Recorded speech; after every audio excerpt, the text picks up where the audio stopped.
that is, you can achieve anything you want to in life, okay, if you help enough other people get what they want. And that's simple. Today in this group, we've got someone who ticks all of those boxes, okay, and more. Someone who just didn't give everything up for their community, but someone who gave to their country. Someone who defied the odds. Someone who believed in himself. Someone who didn't listen to the naysayers, and someone who knew that there's something so important in there, and life's about living that. We are so privileged this morning to have Brother Aasif with us. Amazing week, right? Because this week, many of you within this group have hit your personal bests, okay? You've achieved things you've never achieved before. You've pushed your endurance to levels which you never thought were possible, okay? You know who you are in this over here. I know who you are, and the group as a whole knows who you are, okay? So let's clap it up for you, because this week was an amazing week, really it was. Absolutely amazing, okay? On the back of that, someone came to me this week and they said, how is it that the group I'm with, okay, our group here, is able to achieve so much?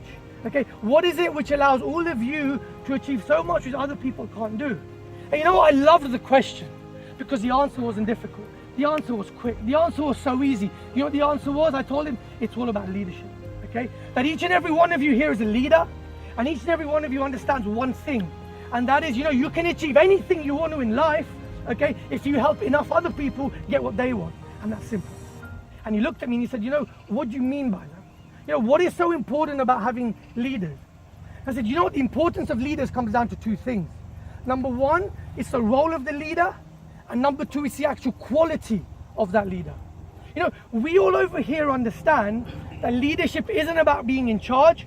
It's about taking care of those who are in our charge, right? Okay? We understand that we don't ask anyone in this group to do anything which we don't do ourselves, right? We run by the motto, do as I do, not do as I say. And everyone in this group will only push someone, if only they've done it themselves. That's how we win. A powerful leader actually pulls from the front, and a weak leader pushes from the back. World War II, some soldiers came up to one of the generals, and he said, can you tell me what's so important about being a leader? How do you be an efficient leader? And what the general did is he pulled out a piece of string from his pocket, he put it on the table, and he said, look at this. He goes, a weak leader will push from the back. But what you find is that the string buckles, right? It doesn't go very far. But a powerful leader, he pulls from the front. And that's how you make things happen. And each and every one of you here, that's exactly what you do. Whether you're pulling on a Sunday, whether it's on the group, whether it's on a Tuesday morning, you're not just sitting there cheering people on. You're actually in the trenches. You're running. You're getting your heart rate up. You're sweating, because only then can you pull someone else. So that is huge. There was a lady once who came up to Gandhi, and she goes to him, I need your help. He goes, what? She goes, my son, I need you to tell him to stop eating sweets, because all he does is eat sweets all day. And I want you to tell him that if he keeps on going down this road, he's going to get unhealthy, he's going to get obese, and in the end it's going to ruin him. Gandhi looks at the boy, looks at the mother, and he goes, come back in 6 months' time. And the mother didn't know what to say, but she didn't question Gandhi because he's Gandhi, right? So she went home. 6 months later, she came back. And she goes, Gandhi, now can you tell my son to stop eating these sweets? Gandhi looked at the son and goes, son, these sweets are going to make you obese. They're going to drain the energy out of you. Okay, they're not going to allow you to grow into the person you want to be. So stop eating them. And you know what? The boy stopped. The mother goes to him, Gandhi, 6 months ago I came to you and I asked you the same question. Why didn't you just do it then? And do you know what he turned around and said? He said, 6 months ago I was eating sweets.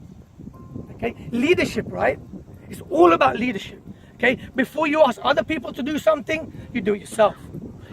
A great quote from Emerson was that, be the person that who you are, speak so loud that people don't need to listen to what you say. Okay? Second most important is the quality of being a leader. A leader is someone who instills hope and confidence in those around him. A proper leader really instills confidence in someone around him to show that he's better than what he is. He illuminates the path to show that, what was impossible once is actually possible now. Because what do we want from our leaders, right? What's the most important thing we want from leaders? It's hope. A hope for a better tomorrow. A hope that we can do it. A hope that is possible. But the most important thing is a hope that they believe in us. And again, that's what you do here. On a Sunday morning here, when you pull the person next to you, when you hold them by the hand, when you help them up, that's what you're doing. You're instilling hope in them. You're showing them that you believe them, you believe in them, and that it's possible for them. That's it, right? What did Napoleon say? No, Napoleon said leadership, a leader is a dealer in hope. That's it. But the most important thing here with all of us is that when we help each other, when we pull each other, it comes from in there, right? It comes from the heart. And when it comes from the heart, it has a way of affecting other hearts. And that's it. That's how we've grown. And that was my answer to him. And that was it. He understood. But further on from there, the bigger picture we all understand here is that we're playing the long-term game. We're playing the macro game. That we understand that health, wellness, strength doesn't come overnight. That it takes time. We're not here for the battle, right? We're here for the war. So whether you have a bad Tuesday, whether you have a bad Wednesday, whether you have a bad week, whether you have a terrible month, it doesn't matter. Because when you're playing from that perspective, when you're playing the long-term game, then a bad week, a bad month, a bad year probably doesn't matter, because long-term you win. And everything which I've said about the leaders, today in this group, we've got someone who ticks all of those boxes, okay, and more. Someone who just didn't give everything up for their community, but someone who gave to their country. Someone who defied the odds. Someone who believed in himself.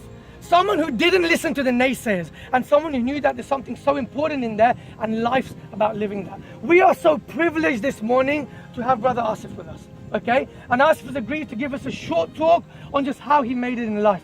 So can we please clap it up for Aasif, okay? And thank you so much. Thank you so much for being with us.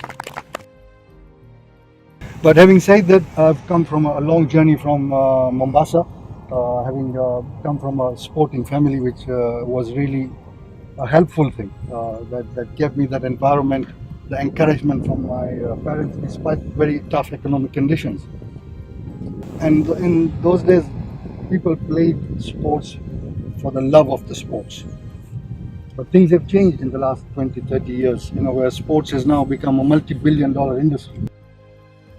Good health is a marathon, it's not a 100-meter race. It's a long-term shot. When you play at an international sports level, it requires a huge commitment. There is a lot of discipline, a lot of commitment, and a lot of desire to do well. That's very important. And just to give one or two examples, because we don't have much time, but it needs to be managed, it needs to be discussed, and I think it needs to be filtered into the community level of how we can take sports to another level. It is very, very important because it is very good. It removes you from a lot of vices. Playing at a social level, it's a different thing. But when you're playing at an international level, you've got to take the bar up. And I always say that you do not need to compete with anybody. You can compete with yourself.